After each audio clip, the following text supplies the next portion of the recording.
Pemimpin tertinggi baru Iran, Mojtaba Khamenei, baru saja membuat pernyataan langka, berusaha menunjukkan persatuan di dalam rezim. Namun, jawabannya sudah terbongkar. Pernyataan itu muncul tepat setelah Donald Trump mengatakan bahwa kepemimpinan Iran sedang dalam kekacauan, tanpa komando yang jelas dan saling berebut kekuasaan di dalamnya. Pada hari Jumat 24 April 2026, pesan yang keluar dari Teheran terdengar kurang seperti unjuk kekuatan dan lebih seperti upaya mendesak untuk memadamkan api yang sudah lepas kendali. Trump menyatakan bahwa Iran terpecah dari dalam. Menurutnya, para pemimpin Iran sedang bertengkar seperti anjing dan kucing untuk menentukan siapa yang benar-benar berkuasa di rezim tersebut. Saya akan segera memberitahu Anda semua itu, tapi sekarang Anda pasti ingin berlangganan saluran ini, agar tetap mendapatkan informasi terbaru, informasi secara real-time, dengan kualitas jurnalistik terbaik segera hadir. Dengan standar kredibilitas Milson Alves. Pemimpin tertinggi baru Iran bereaksi melalui pernyataan publik yang langka, yang dirilis dalam pernyataan resmi dan disorot oleh media pemerintah Iran, berusaha membantah pandangan Donald Trump tentang kekacauan di dalam kepemimpinan rezim tersebut. Dia menyatakan bahwa berkat persatuan internal, perpecahan justru terjadi di pihak musuh, bukan di dalam Iran, dan mengatakan bahwa kohesi Iran lebih kuat dan lebih kokoh.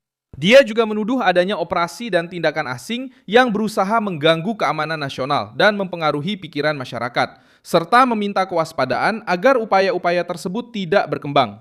Namun, reaksinya terdengar defensif. Alih-alih memberikan solusi konkret untuk krisis tersebut, dia hanya berusaha membuktikan bahwa rezim tetap bersatu. Tepat pada saat Trump mengatakan bahwa para pemimpin Iran sedang berebut kendali. Pernyataan itu muncul saat Washington terus memberikan tekanan militer, melakukan blokade laut, dan negosiasi dengan Teheran pun terhenti. Presiden Amerika mengatakan bahwa dia tidak terburu-buru untuk mencapai kesepakatan karena menurutnya waktu berpihak pada Amerika Serikat bukan pada Iran. Tapi hal yang menarik perhatian justru ini. Ketika sebuah rezim harus buru-buru mengatakan bahwa mereka bersatu. Di tengah tuduhan perpecahan, blokade laut, tekanan ekonomi, dan kepemimpinan yang melemah, sinyal yang dikirimkan ke dunia bukanlah ketenangan, melainkan kekhawatiran. Dan disinilah pernyataan Trump menjadi semakin meyakinkan.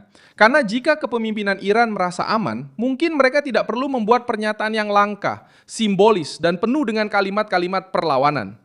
Pesan dari Khamenei berusaha menunjukkan kendali, tetapi pada akhirnya justru mengungkapkan bahwa narasi kekacauan sangat mengganggu Teheran.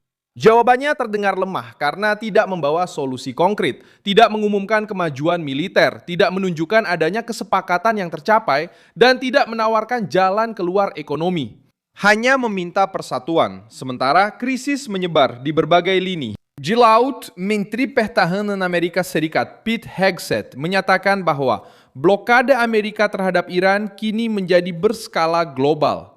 Dia mengatakan bahwa tidak ada yang bisa keluar dari Selat Hormuz kemanapun di dunia tanpa izin dari Angkatan Laut Amerika Serikat. Pernyataan tersebut menunjukkan bahwa Washington tidak hanya menekan Teheran dengan kata-kata saja. Mereka menahan arus pelayaran yang terkait dengan rezim Iran dan meningkatkan biaya setiap hari tanpa kesepakatan. Menurut informasi yang diumumkan di Washington, 34 kapal sudah dipaksa untuk mengubah rute sejak awal blokade. Jenderal Duncan menyatakan bahwa operasi ini berlaku untuk kapal dari negara manapun yang menuju ke pelabuhan Iran atau keluar dari wilayah Iran. Hal ini mengubah krisis menjadi sesuatu yang lebih besar daripada sekedar perselisihan militer lokal. Sekarang, perusahaan manapun, rute manapun, dan muatan apapun yang terkait dengan Iran bisa menjadi sasaran pemeriksaan, intersepsi, atau tekanan langsung. Sementara itu, diplomasi berjalan di tempat. Menteri Luar Negeri Iran, Abbas Araghchi, memulai perjalanan yang mencakup Islamabad, Muscat, dan Moskow. Kunjungan ke Islamabad menarik perhatian karena Pakistan muncul sebagai kemungkinan tempat dimulainya kembali pembicaraan antara Teheran dan Washington. Namun, hingga saat ini belum ada kesepakatan yang jelas, juga belum ada kepastian untuk kembali ke meja perundingan. Reuters sendiri melaporkan bahwa pembicaraan mungkin akan dilanjutkan. Namun, putaran sebelumnya yang dijadwalkan berlangsung minggu ini ternyata tidak terjadi. Ini adalah tanda kelemahan lainnya. Iran berbicara tentang persatuan, tetapi harus mencari jalan keluar di beberapa ibu kota sekaligus. Pergi ke Pakistan, singgah di Oman, mencari dukungan ke Moskow, dan berusaha menjaga kesan seolah tetap melawan. Namun, sementara itu, Amerika Serikat tetap memberlakukan blokade, mengendalikan tekanan militer, dan menegaskan bahwa mereka tidak akan menerima kesepakatan yang terburu-buru hanya demi menyelamatkan muka Teheran. Di sisi lain, pernyataan Khamenei berupaya menyasar publik dalam negeri. Dia mengatakan bahwa persatuan harus dijaga dan bahwa media musuh berusaha mempengaruhi pikiran dan kondisi psikologis masyarakat. Kalimat ini menunjukkan adanya ketakutan politik. Rezim tahu bahwa perang informasi sangat berpengaruh.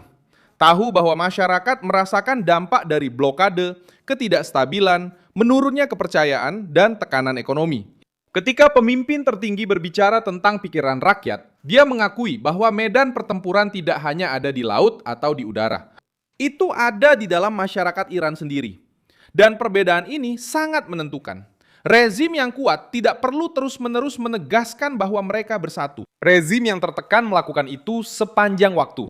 Situasinya menjadi semakin rumit karena Trump juga mengaitkan krisis politik Iran dengan infrastruktur rezim tersebut. Dia mengatakan bahwa Iran bisa menghadapi kehancuran jika tidak bisa menggerakkan minyaknya. Minyak adalah urat nadi ekonomi Teheran. Tanpa ekspor, tanpa kapal yang berlayar dengan aman, dan tanpa pendapatan yang masuk secara normal, rezim kehilangan uang, kehilangan daya tawar, dan kehilangan kemampuan untuk mendukung sekutunya. Inilah titik yang paling sensitif. Iran selalu menggunakan jaringan regional, kelompok bersenjata, dan tekanan tidak langsung untuk memproyeksikan kekuatan. Tapi struktur ini bergantung pada uang, logistik, dan komando. Jika kepemimpinan terpecah dan arus ekonomi terhambat, mesin ini kehilangan kekuatannya. Blokade Amerika Serikat menargetkan hal itu secara langsung, bukan hanya kapal, tapi juga kemampuan rezim untuk mendanai pengaruhnya. Dalam skenario yang sama, Israel dan Lebanon telah melakukan gencatan senjata selama 3 minggu lagi, menurut Trump. Dia mengatakan percaya bahwa para pemimpin dari kedua pihak bisa bertemu di Washington. Langkah ini juga memberi tekanan pada Iran karena Hizbullah di Lebanon adalah salah satu pilar utama pengaruh Iran di kawasan tersebut. Jika front Lebanon masuk ke dalam negosiasi, Teheran kehilangan ruang untuk mempertahankan ketegangan sebagai alat politik. Mojtaba Khamenei mengambil alih kepemimpinan di tengah krisis. Pernyataannya yang jarang terjadi menunjukkan bahwa dia perlu membuktikan otoritasnya sejak awal. Namun, otoritas tidak dibuktikan hanya dengan kata-kata. Jika rezim tidak menguasai laut, tidak melancarkan ekspor minyak, tidak mencapai kesepakatan, dan tidak menunjukkan komando internal yang jelas, pidato itu hanya menjadi upaya untuk menjaga citra saja. Kelemahan respons Iran justru terletak pada kontrasnya. Namun, ini tidak berarti Iran tidak memiliki kemampuan untuk menimbulkan masalah. Rezim tersebut masih memiliki sekutu, kapal-kapal, pengaruh regional, dan kekuatan untuk menciptakan ketidakstabilan melalui kelompok teroris yang mendukungnya. Namun, masalah di sini adalah hal lain. Kemampuan untuk mengganggu bukanlah hal yang sama dengan kendali strategis. Trump menunjukkan bahwa ada kekacauan dalam kepemimpinan Iran. Dan terburu-burunya, Teheran untuk menyangkal kekacauan ini justru membuat tuduhan tersebut semakin berat. Jangan lupa like video ini, subscribe ke channel, dan di akhir nanti cek komentar, supaya kamu bisa lebih terlibat dengan komunitas Milson Alves.